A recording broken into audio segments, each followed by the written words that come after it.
यही मन की शुद्ध दिलगिरी, यही है भगवत आराधना, यही है भगवत चरणारविंद का प्यार।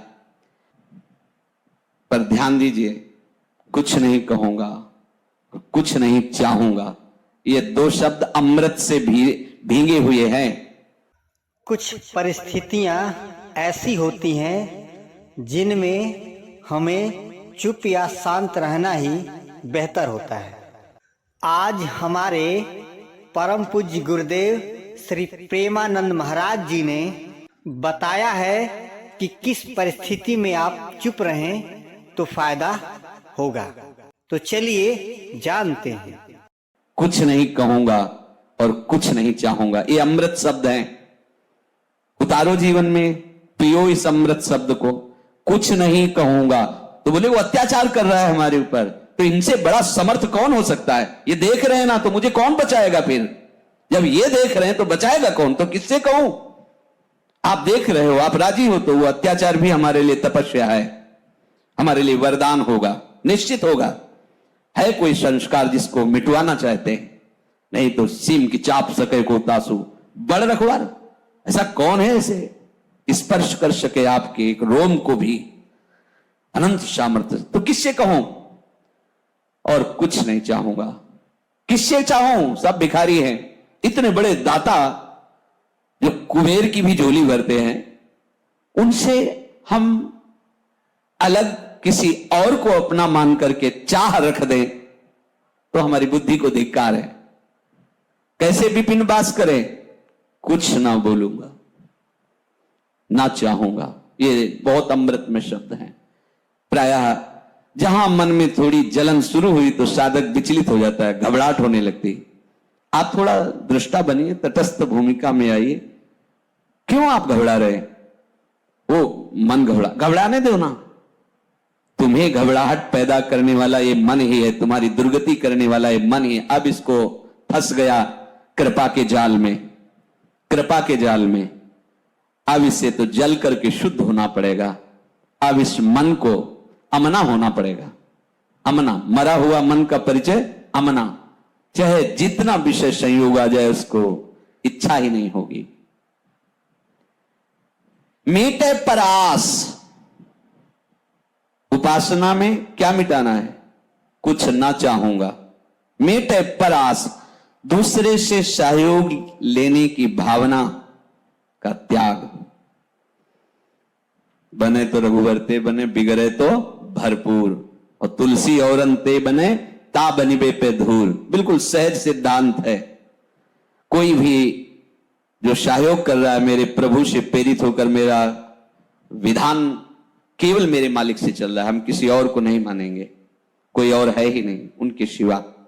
अगर ऐसा कि अमुक मेरे हैं, उनके द्वारा मेरा भरण पोषण, तो अभी शरणागति में बाधा है।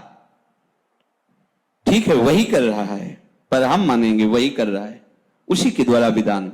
कल से तुम आना बंद कर दो, कल से मिलना बंद कर दो, देना बंद कर दो, तो हम दोबारा तुम्हारे को फोन नहीं करेंगे, सूचना नहीं देंगे, क्योंकि हम इनके आश्रित हैं। ये किसी और से करवा देंगे। इनका ना करवा दे, प्राण चले जाए, इनके लिए समर्पित हैं। ये मीटे पर आस, दूसरे की आस, और खास पूरन सबूरी। खास बात यह है कि ऐसा धैर्य होना चाहिए, सबूरी होनी चाहिए। कहत कबीर सुनो भाई साधु, साहब मिलत सबूरी में, मन लागो यार फकीरी। साहब मिलत सबूरी में, शांत हो जाओ। वास्तविक तुम्हें कुछ नहीं चाहिए। ये जो अन्नमय कोश है, स्थूल शरीर, इसके लिए जो अन्न चाहिए वो उनका ठेका है। जो प्राणों के लिए वायु और जल चाहिए, ये इनका ठेका है। जो जो हमें चाहिए वो आवश्यक है, जो सबको देते हैं वो तो को भी दे हैं। अरे जब दांत रहते तब दूध दियो है। देखो, जब पैदा हुए थे तो हमारे लीवर में इतनी सामर्थ्य नहीं थी कि हम बाहरी बलिष्ठ पदार्थ पचा सके। तो वात्सल्यमयी जननी के वक्षा स्थल में ठीक उतना ही गर्म, उतना ही मीठा और इतना सुपाच्य आहार पहले से ही रख दिया था भगवान ने, पैदा होने के पहले। और पैदा होते ही वो सुपाच्य आहार, मां का वात्सल्य भरा दुग्ध पान करके। किसने व्यवस्था की थी? किसी डेयरी से या किसी ज्ञानी विज्ञानी के द्वारा? नहीं नहीं, प्रभु ने पहले ही हर जीव की पैदा होने के पहले व्यवस्था की। अब काहे को तू परेशान हो रहा है? जब दांत न थे तब दूध दियो, अब दांत है तो को अन्न भी दे हैं, जल में थल में नभ में पशु पक्षिन को दे तो को भी दे हैं। काहे को तू परास कर रहा है? खास बन प्रभु का खास बन। कैसे बना जाता है? बोले सबूरी, धैर्य धारण कर। पूर्ण सबूरी है, पूर्ण धैर्य पूर्वक। ये कोई भी हमें डिगाना चाहे, परास नहीं होनी चाहिए। हर समय विचार परायण उपासक रहे। जैसी भी परिस्थिति में हो, विचार नकारात्मक न होने पावे। केवल अपने आराध्य देव के अनुकूल, प्रतिकूलस्य वर्जनम। इतने दिन से भगवान में लगे हैं, उन्होंने ऐसा कर दिया, वो तो सामर्थ्यशाली थे, ऐसा भी कर सकते थे, ऐसा क्यों नहीं आना चाहिए। वो वही कर रहे हैं जिससे परम मंगल हो रहा है। सत्य मानिए, परम मंगल। कहे चरण दास दीन दुनिया में पुकार, सब आसान यार मुश्किल फकीरी है। ये जो भगवत मार्ग है वो उल्टा है और कठिन इसीलिए है कि हम अपने बल से चलना चाहते हैं। यदि हम सदगुरुदेव की आज्ञा पर अपने जीवन को समर्पित कर दे तो चलना ही नहीं पड़ेगा। जैसे नौका में बैठा हुआ राहगीर बिना प्रयास के दरिया को पार कर जाता है, ऐसे परमार्थ का पथिक गुरु वचन रूपी नौका में बैठकर भव समुद्र को सहज में पार हो जाता है। हमारे हृदय में ये बात बैठ जानी चाहिए कि शास्त्र और गुरु आज्ञा से ही हमारा परम मंगल होने वाला है, हमारी किसी क्रिया आदि से नहीं। तो भगवान उपदेश कर रहे हैं कि जो आज्ञा हो उसके अनुसार कार्य करो। कर्तव्य कर्म उसे ही कहते हैं। अब उस कर्तव्य कर्म में ये सावधानी रखनी है, कर्तव्य कर्म पूरा हो ना पूरा हो, समझना। अनुकूल परिणाम मिले या प्रतिकूल परिणाम मिले, लोग निंदा करने लगे या यश करने लगे, मुझे बिल्कुल उधर नहीं देखना है। जो आज्ञा और जैसे चलाया जा रहा है बस। देखो अभी कहा ना, कठिन है भगवत मार्ग। इसीलिए कठिन है कि हम अपनी मान्यता का आरोप करते हैं। योगस्था कुरु कर्माणि संगम त्यक्त्वा धनंजय, सिद्ध असिद्धयो समो भूत्वा समत्वं योग उच्यते।